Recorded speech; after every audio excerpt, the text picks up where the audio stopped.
Miley Cyrus has a new album. It's the one that Midnight Sky is on. Have I heard that? Yeah. Okay. I was born to run, don't need anyone. Oh no. Yeah. Don't be. Because she just sounds straight up like Stevie Nicks. Oh, well, she did an official remix with Stevie Nicks singing Edge of 17. It's so fucking good. Oh, dip. It's so good. You would love it. I'll listen to it. This album is so good. I haven't even finished it. I was listening to it on my way out here, and it's so good. I wish it didn't come out like right now, because it would probably be like at the top of my list. I don't know. She's just nailing it. And she's got cool people on it. Like she's got fucking Joan Jett. Ooh. And it's like, it is like she finally realized she has a voice for rock and roll. It's very kind of like Blondie stuff. I dig it. It's not disco the way that all the girls have been doing disco. Well, Blondie. Because like the graphic is all pink and black. Yeah, it is. Nice. That does look like a 70s record. But yeah, Dua Lipa, Billy Idol, Joan Jett and the Blackhearts, Stevie Nicks. She has a song called Hate Me. It's clearly about Liam. Ooh. It's so good. I'm gonna listen to it, and then we might revisit it a little bit. All right. We'll see how long we go with Kiss Kiss Bang Bang. I'll put it on my rotation. So.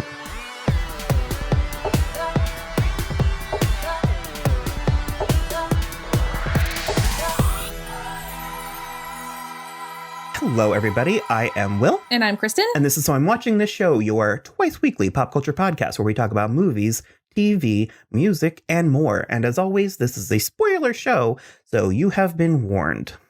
On today's episode, we are going to have a conversation about 2007? I actually don't. Is it 6? No. 2005. What? Yeah. Wow. About the 2005. It's a black comedy, right? Yeah. We're going to talk about Kiss Kiss Bang Bang. I remember very, very, very little about this movie. Okay. I remember not giving a fuck about it. Okay. I remember you being real into it. I remember begrudgingly watching it. I remember ultimately enjoying it. Mm-hmm. However, the begrudgingly watching it memory is pretty much mostly what I'm stuck with right now. Awesome. So I'm not excited. Okay.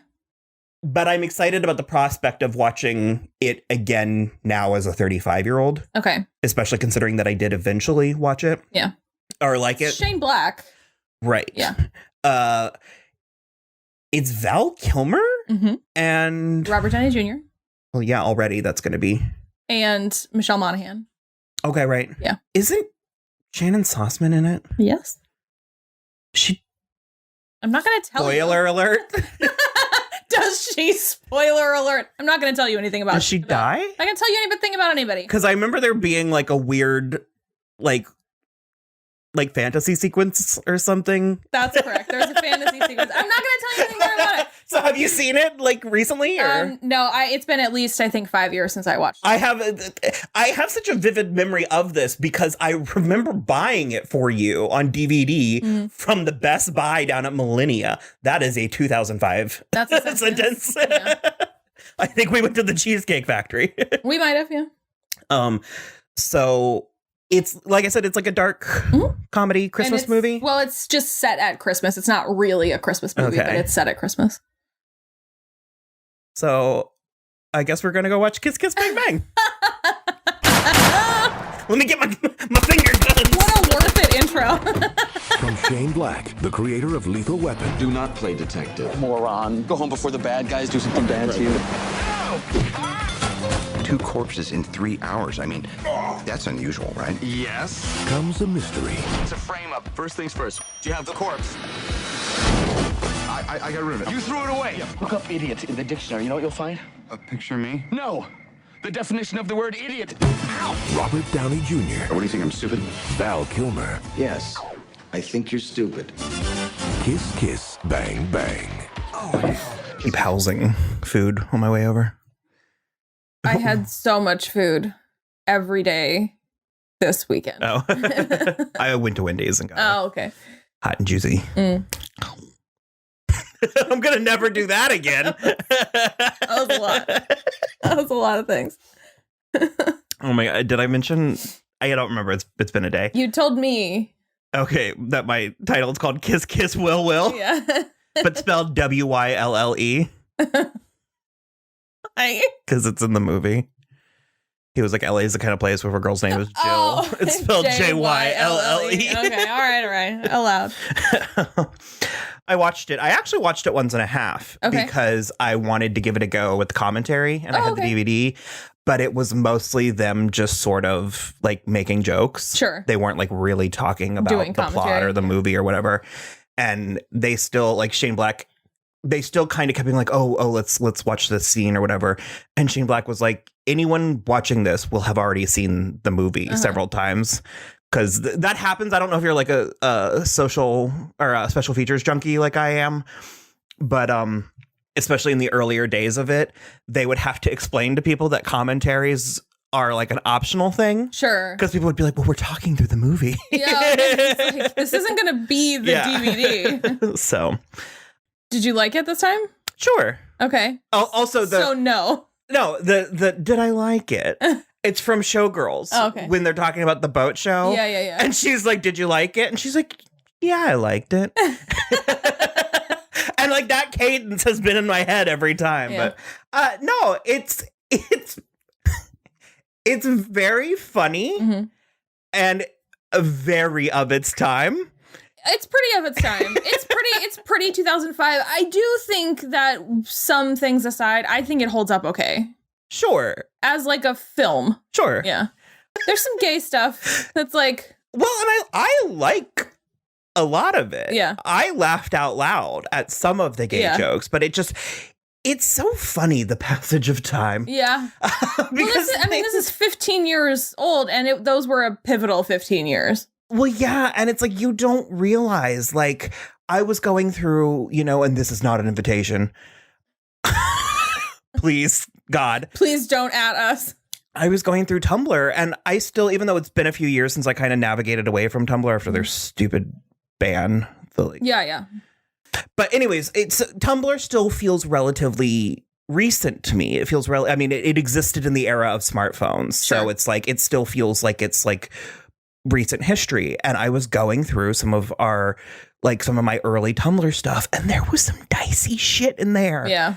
And it was like for instance, and this is relatively loose, but we would throw around the R word willy-nilly. Yeah. Willy-nilly. Well, I remember in high school, that was like what we said. Well, and it was the kind of thing that it was like, I remember there being a distinct point when I was like, okay, fine, if Glee is lecturing me about this, then I need to cut it out.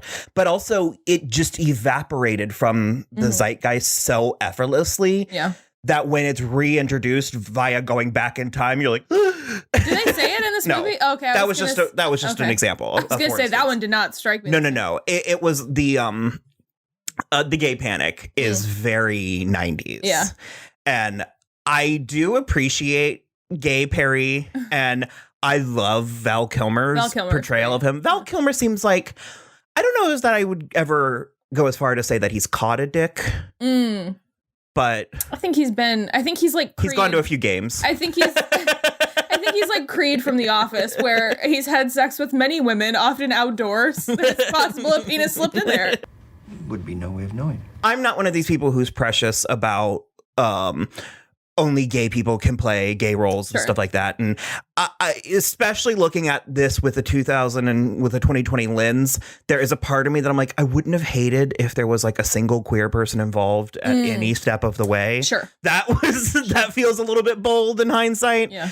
And the thing is, this is a very Shane Black is a style, is a flavor, and it is very much that flavor. And I have no issue with this flavor. I think it's a fine flavor, but we're in a place now where we're sort of like going back and reevaluating things in art. And it's like, it was a flavor that was overused. It was a lot and everywhere. This perspective, this male perspective. Oh, okay. Because I love this flavor. This movie to me is like, it's sort of like everything I want in like a modern action-y type of movie, because it's funny and it's clever and it's like very clever. It's smarter than it needs to be. And I think but it's also like a noir thing, but it's modern. And it's like, I don't know. This is like one of my favorite movies. Oh, sure. But I mean, it's a very cis, straight, that's correct, white male perspective. 2005. And so that's the kind of thing also, where it's Shane like. Black made Lethal Weapon. So. Did he? Yeah.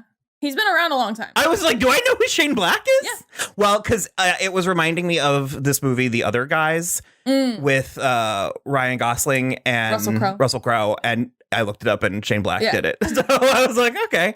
No, I like it. That none of this is me saying that I don't like it. I'm just saying that, like, when you go back and look at stuff, it was like, oh, the like the perspective of the world in, you know, the 90s and stuff was very cis white male.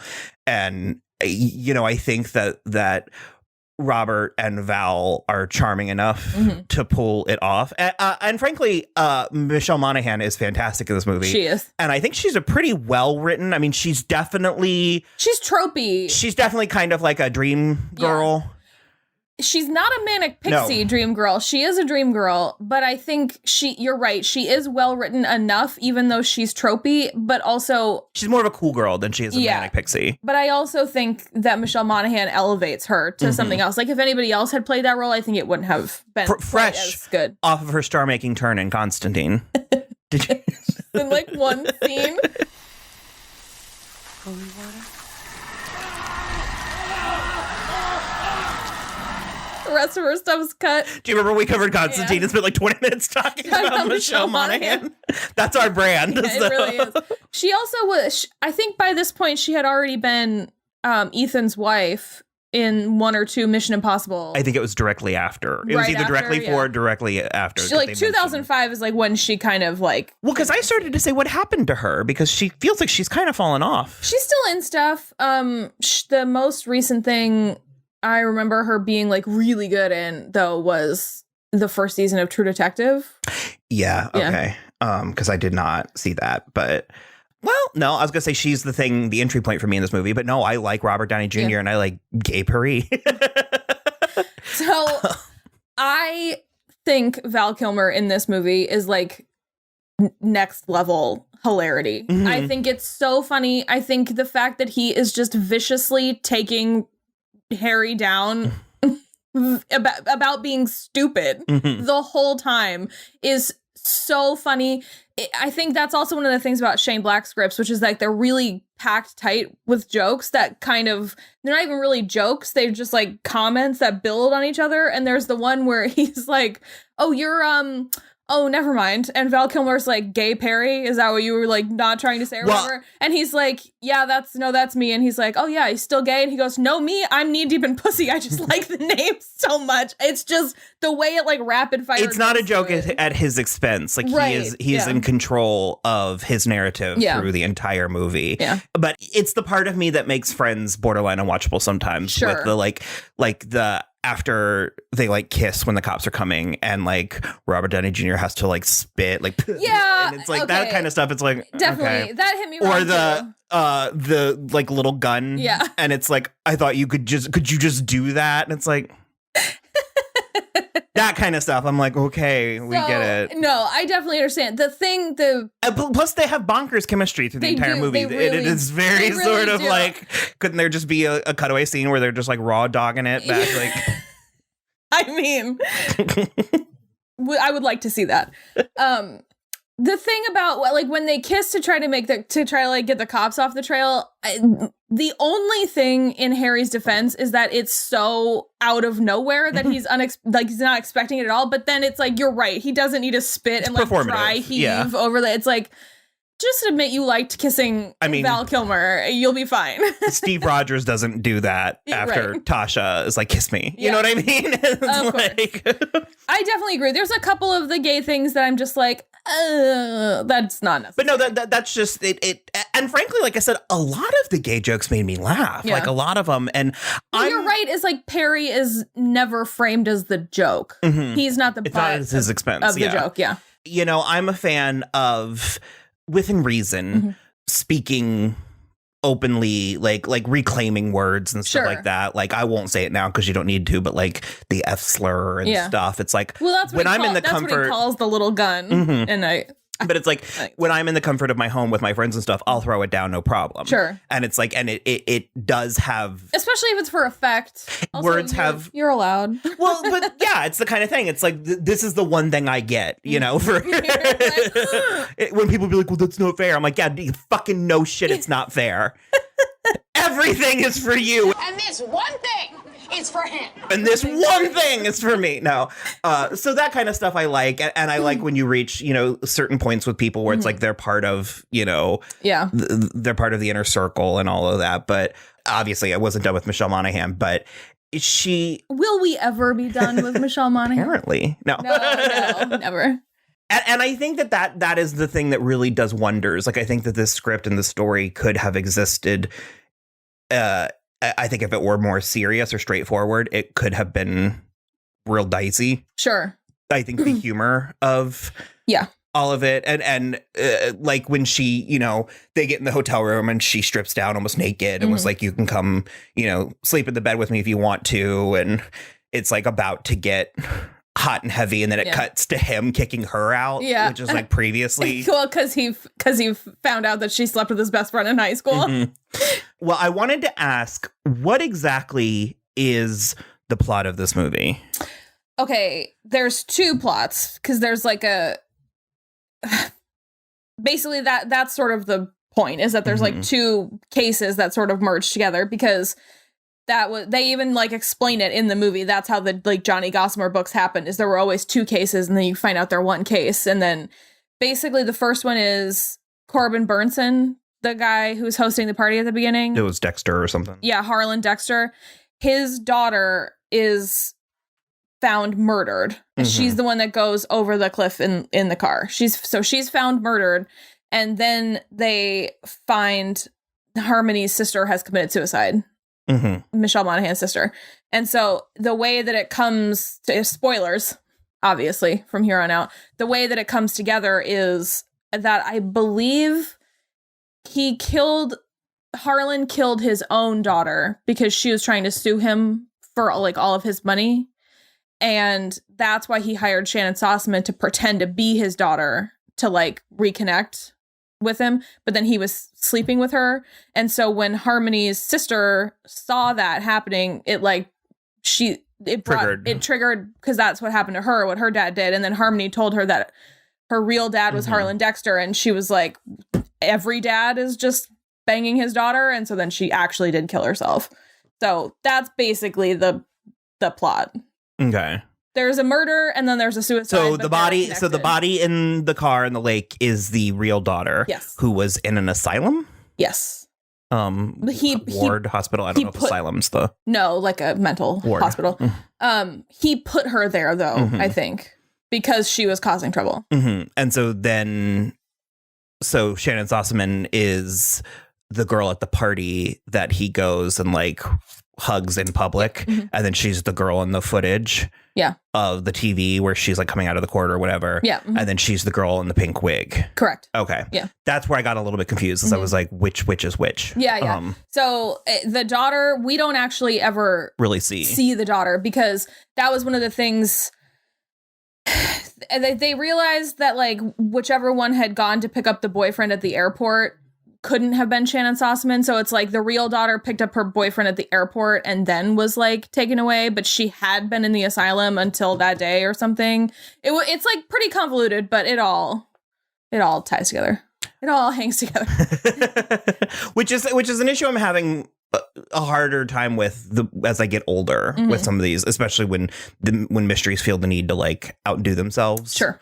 And stuff. But I found it to be relatively believable. So Robert Downey Jr. was just like a petty theft, like he's just kind of a scoundrel, a petty New York thief. Okay, that's it. And he almost gets caught stealing from a toy store, but then that woman on the balcony like kills his partner, and like I mean, and honestly, I mean, like, you know, don't steal, but also it's just a toy store. Like she was. relax. She was ready for prime time. She really was. She was like, I will kill you dead where you stand. And so he basically breaks into this room where they're doing auditions and sort of accidentally auditions. And because he's just been through the exact thing that's in the script, he like delivers this out of this world audition. And so that's why he gets flown to California. Okay. Yeah. But he's nobody. He's like pretty much nobody.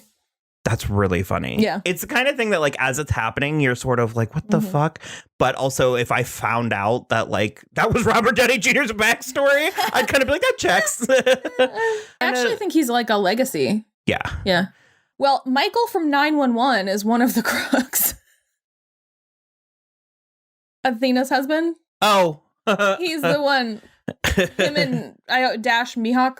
I don't know how to say Okay, yeah. He was familiar to me, but I wasn't placing it. Yeah, that's him. I was liking yeah, well, I was gonna say poor Robert Downey Jr., but I mean he's fine.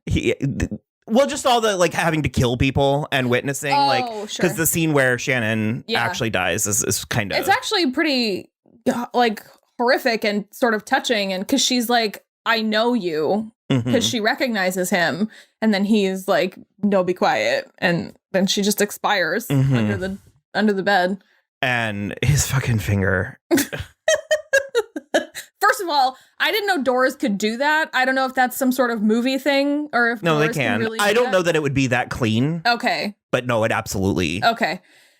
And then he gets it sewn back, which is fine. But then the crooks, they like rip it off again. And you're like, holy shit. And then he ends up in this house where he watches Shannon Sossaman die. And then he kills Michael from 911. And then the dog eats his finger, and it's just like, oh my God. In which case he was like, oh, our problem riddled itself out. I was like, it really didn't, though, when there's like gonna be a human finger in that dog's excrement. So I feel like it was a pretty clean gulp. Well, no, it definitely was a pretty clean gulp, but I feel like it wouldn't. I feel like the stomach acid in a dog's stomach would like get rid of the fingerprints at least. Oh, well. But I don't know about DNA. I think it might pass too quickly. Can a human finger get through a dog's asshole? I don't know. My old dog ate a bunch of crayons and they came through pretty clean, like pretty intact. Oh, no. Daily. They were glow in the dark crayons. And it was like dusk, and Mom was like doing the dishes or something, and she looked out the window and was like, why is there like glowing? That is a true story. Daly was kind of a menace. He really wasn't. He was actually he was like Egon.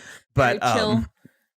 Because it is funny where Perry is like, kill the dog and leave. Yeah. He's like, I'm not gonna kill the dog. We do get into some third act shenanigans that this time I was a little bit like, Which shenanigans specifically? I think specifically falling off the overpass and grabbing hold of the corpse hand and then like ricocheting or like sliding the gun off, catching it and shooting. Like, sure. That's fair. And then landing on the car. And then there were a couple things. There's a couple of like overpass chase scenes that all sort of like end up working out perfectly, because Harmony does one too earlier when before the pink-haired girl gets killed and they're in MacArthur Park and she's like trying to warn Perry that like it's a setup and he's going to be killed or whatever, and she like flies over the like barricade trying to get to the other side of the overpass, and she falls and the gun shoots and hits the taillight right behind Perry, so he like looks back and knows he's about to get run over, and it's like, I understand. And she's in like a Santa suit, like a sexy Santa, because she was working that party. Like those are the kind of things where like, yes, I get it, but it's also a noir movie and it kind of has to be a little too convenient, and it does feel like that. Like there was a part of me that was like, God, this is really like over the top. And then I was like, yeah, but that's how those movies are. Because it's like, it's not quite James Bond, but it is like James Bond adjacent, because like Perry is the only one who is suave in any sense of the word. So it's kind of like that, but it's more like a Philip Marlowe type of thing, like an old like 30s and 40s noir kind of feeling. But the covers look like those really cool James Bond covers. So yeah, I don't know. I still really like it. I think it has some aging problems but I think they don't. I don't even know from the movie. It's not even that I would go so far as to say a problem, but it just like it has aged. Well, I notice its perspective more now in a way that, like, when I was watching it in 2005, I was like, oh, I need to behave this way, or this is like the way of things, or this is like. It does have a like to a way. Because I said before, I leaned into a lot of like macho and even homophobic, posturing and signaling, and that's what I meant when I was like, this is definitely a flavor. It's the issue that I have with Colin Jost and Michael Che on SNL, where it's like, I like them. Mm-hmm. I think they are very funny. But when they were put in that position, I was like, right now is when we're going to go with this perspective. Like, it's a very conventional, very sort of like, for once the rich white man is in power type of thing. Sure. And so it's like, it's not that I have an issue with it. And I mean, based on Shane's Black work that I've seen, he certainly has evolved, enough. I mean, and way with the times, we should go ahead and say, but it is very interesting that the movie acknowledges that it's a movie. And there are a couple, because the literal only two things I remembered about the movie were them in the lake. Okay. And then the scene at the end where all the dead people walk in. Yep. That is so funny. So funny. Like, that's probably, if there was like a Criterion collection of jokes or whatever, of like good bits in a movie. Because they all walk in very kind of like, na, na, na. And then Abraham Lincoln and Elvis.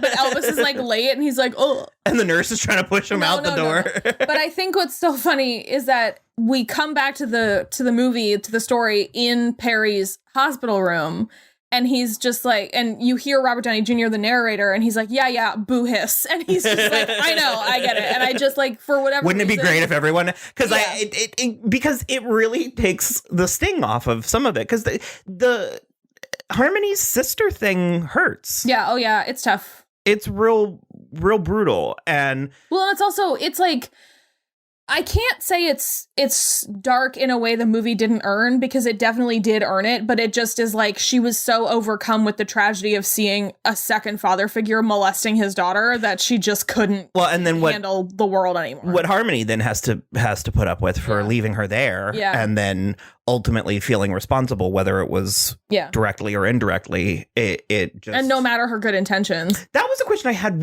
Could you really forget your high school crush? Like, could you really not recognize them? I mean, how old are they? She says about being 35. She's 34, 35. And I mean, Robert Downey Jr. is older than Michelle Monaghan. But, I mean, it depends how much you change. And if you've never seen them again since you were 17 or 18. That's a very interesting point. She's twice as old as she was when they... Because of course we grew up with MySpace and then Facebook, so it's like I have been in keeping tabs on everyone for better and worse. Yeah, I track everybody. If the NSA can do it, so can I. Mostly. So yeah, I suppose. Okay, I can buy that. So then that opening scene is weird. I mean, weird how. Well, when they're kids doing the magic show, that's the other thing though, is apparently he knew her for so long. That, like, if it was like if they had like 1 year of school together, I could totally buy that. Childhood friends. But when she's like screaming about being sawed in half, and like her father runs to see what's wrong. Oh yeah. And she's like, I'm gonna be an actress. And then he like hauls off, wallops her. I mean, it kind of plays before he actually does it. No, it kind of plays for comedy because they mention that in the edit or in the commentary that audiences always laugh at it, and he was like, it was never intended to be funny. It reminds me, well, we have a few minutes because I was like, we went a little short, but it reminds me of when we were in school in Media and Society, they played a commercial for us. We've talked about this, where the like, it's a family at a restaurant. Okay. And the dad just starts like beating the waitress. Oh yeah. And everybody laughed. Well, it's horrifying, but it's because the teacher like, the teacher tried to pull like a gotcha where it was like, why did you think that was funny? And I was like, I didn't think it was funny. It was unexpected. Yeah. That's what I was laughing at. But because you're also at that point, you're like waiting for the needle drop. You're waiting to be like, why is this happening? Like there has what to does it be mean? a reason. Yeah. And also never underestimate the nervous tick of laughter. Of course. Well, like I laugh at things when I don't know what to do. I'll be like, what that actually reminded me of just now is I was just listening to Bradley Whitford on Dax Shepard, and he was talking about when he was filming Get Out, and he was like, I read that I would vote for Obama a third time line, and he was like, that was not funny to me. Like, that was not a laugh line. And he was like, you go see that movie in the theater and people think it's hysterical. And I was like, well, it is, because the context of everything is like so funny. So I definitely see how you could see her doing that. And she's just like this sort of precocious little shit that just let everybody think she was getting sawed in half. Like, that's not the worst excuse to hit your kid, you know, in the late 70s. It's just like when you look at it in context. In context of the whole movie, you're like, oh, gross. Also, that was baby Ariel Winter. Really? Yeah. Oh. Yeah, I just do still love it. I also, this is my diehard entry into the This Is a Christmas Movie. So it's like canon. So it's my Rules of Attraction. Yes. Yeah. The Shannon Sossaman collection. Ooh, we do both have a like weird not Christmas movie with Shannon Sossaman. Yeah, no, I consider this a Christmas time movie just because the movie takes place at Christmas. I dig it. The Christmas Party was. Yeah. Oh, that was another. There was like 3 dudes in a box simulating like oral sex. Yeah. And Robert Downey Jr. was like, oh, and I was like, yeah, I mean, you can handle it, dudes. Sorry. You can handle it. So, no, I like it. I do. Like I said, and I laughed. I was watching it. My brother was watching it for a chunk with me, and then he fell asleep. And for me, it was more of the like, there'd be like a lot of quiet, just like looking, and then like. Yeah, I did that a lot too. There were a couple of things where I just was like, because even when she's going in the beginning, when you meet her, I'm really impressed with Michelle Monaghan with this performance. Yeah. I'm a little surprised. Or did the movie kind of like not underperform, but didn't it just kind of coast a little bit? Well, they never released it out of like, it was like 168 theaters or something. So it did underperform, but I think it's sort of one of those culty movies now. Her like Rudolph/Reggie allegory. And I was like, I mean, it's not but it's also true. Kind of like it's true, but it's the type of thing where you're like, in the year 2020, that's not how we would talk about it, but it is true. So, but yeah, her performance, I think, is because we already at this point, like, well, Robert Downey Jr. was like fresh out of prison, but we knew that he and Val Kilmer could do this, but like she was an unknown, and I think she's the most impressive thing to come out of this movie for sure. What? I was thinking about the spider on her boobs. Oh. It's a dude movie. It's definitely a dude movie. Because that gets into the point too where, you know, she's like, you grabbed my tit, it's no big deal, whatever. And he gets so indignant on her behalf. And I'm just like, she lives in LA and it's 2005 and she's trying to be an actress. I'm sure at this point it's no biggie. My point is that there's no scenario where that could happen. With a spider? Yeah. Oh, okay. Where she was just like, she just laid down in bed. Where did it come from? Oh, I Why see. on earth is it crawling down her top in broad daylight? Like, it's an excuse to like make boob joke. It's like when her nipple falls out of like, it's a dude movie. I mean, fine. It's fine. It's fine. No, So, I definitely agree. she had nice with you. boobs. It was, you might as well. She's got great boobs. I definitely agree with you. I'm not trying to shove it under the rug that it's a dude movie. It's absolutely a dude movie. If that's going to put you off, I think maybe don't watch it. But I think it's funny enough to go beyond that. Mm-hmm. And you're right. Part. It is clever. Very clever. And that's why I started this saying it's a perspective. Yeah. This is a perspective. It's just a very, very tried one. Yeah. So, okay. I will. The last thing I'll say is that I did see this movie before it was so tired, you know, and so it's like a lot of it is nostalgic for me too. I liked it. I'm not putting it on trial. I'm just good. That's worth commenting. I guess we're probably not going to get into it, but I was going to say, listen to Miley Cyrus's new album, Plastic Heart. Yeah. Did you listen to it? I haven't yet, but I was planning to do it this week. Okay. On my commute. It's gotten better. I've listened to it some more. Sweet. I love it so much. I will do it. So, okay. All right. As always, or actually, Kiss Kiss Bang Bang is for rent or purchase on Amazon. It's on sale right now, so I just bought it. Oh, okay. Because the DVD, do you remember? When it happened, I remembered the DVD's damaged. Is it? It stalls out when he puts his finger in, and I spent 20 minutes trying to get past that point, and I was like, it all came screaming back to me that we had to like go to the end and fast forward or rewind. So it was like $5 on Vudu, so I just bought it. So, or Vudu, you can find it streaming for sure. Other than that, you can follow us on Twitter at So I'm Watching, Instagram at So I'm Watching the show. You can also follow along on our website, soimwatching.com. And I'm going to plug this book again because it's the Christmas season and it would be a lovely gift for your weird cousin. Your cousin who likes fantasy. For your very normal cousin. All of your cousins. Nieces, nephews, buy this book. My Aunt read and liked it. That's true. She did. She's of discerning taste. She is a discerning taste. Aunt Tammy, she's got discerning taste. So do that. There's a link on our website, soimwatching.com. And then other than that. Or if you become a patron at certain points, that's true. Certain levels, you'll get it. Certain tiers on the Patreon, we do give you on the ground level. We give you a signed copy. We'll send you a signed copy. That actually detracts from its value. What do you want from me? Take us out. All right. Rate, review, and subscribe on iTunes or YouTube or wherever you listen. And that's it for us. Bye. Bye.